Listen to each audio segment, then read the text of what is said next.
For stories to start your morning, brought to you by the unexpected energy of ExxonMobil. Warriors got their championship rings last night for their third title in 4 years. Reversible rings, whatever that means. Then they proceeded to pick up where they left off last season. Curry with 32, KD with 27. Warriors beat the Thunder 108-100. Nick Wright, how did the Warriors look last night to you? They looked fine. The story was Steph Curry, who looked more than fine. This guy is such a remarkable basketball player.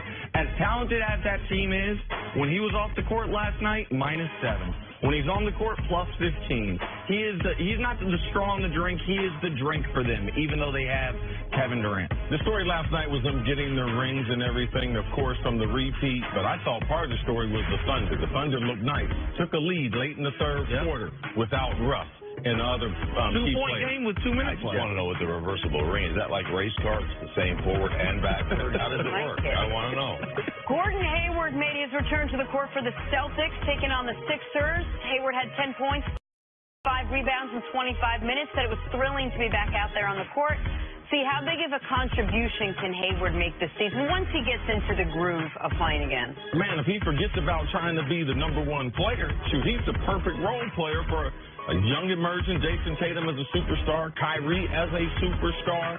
Yes, I believe that, without an ego, I believe he's the perfect fit. And he's going to be part of the glue. If they're going to get close to the Warriors, it's going to be because of him and players coming off that bench. In today's NBA of super teams, if Gordon Hayward is your third best player, you are in tremendous shape. And that's what I think he's going to be this year. I think Tatum and Kyrie are going to jostle for the top spot, and Hayward's your third best guy. All right, let's move on to the NFL now. Tough going for the Buffalo Bills. Quarterback Josh Allen could be out for multiple weeks with an elbow injury. Reports are now that the Bills could lose the locker room if their backup Nate Peterman starts again. And that would force the Bills to turn to Derek Anderson. All right, Stink, who should the Bills start? Derek Anderson. Did Jimmy just say Derek Anderson stinks? Yeah. Oh, no, he was talking to stink. Oh, I tell you what, you guys haven't well, they went to the playoffs last year, but then they got rid of their playoff quarterback. So, yeah, I mean, that's an organizational issue. How about we got thumb pullers instead of finger pointers? I mean, you got a locker room full of finger. I admit it, it's his fault. It's his fault. Well, you point the thumb at yourself and actually go out and play. How about that? In the players' defense, okay, they are playing for a coach who, in the midst of their run to the playoffs last year, said, Nate Peterman, this guy, you guys haven't seen him play yet, but we got this young quarterback who gives us a better chance to win than Tyrod Taylor. So they benched their quarterback in the midst of the playoff run for Nate Peterman. Right. Nate Peterman is now off to the worst start in NFL history. So I don't blame the players for saying, man, you trot out number 2 again, I'm done. You got to have a locker room to lose a locker room.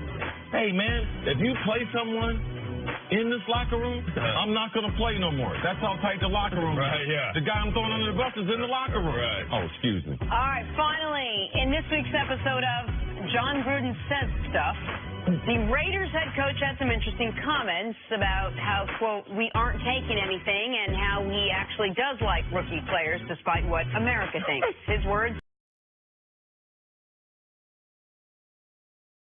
not mine. And the topper, Gruden, had this to say about his quarterback. Look, the results, they need to improve. I know that. But he's the strength of this football team, and we're going to get him to play better. He's on my watch. I said it when I got here. If he doesn't play well, I failed. This guy's a good player that can be great. And we got to protect him better so we can really see what he can do. All right, Stink. That was the conviction of a man that really believes his word. What is going on in Oakland right now? Really? We haven't really spoken to you about it. I'm telling you, he can be great. And all of it. Right.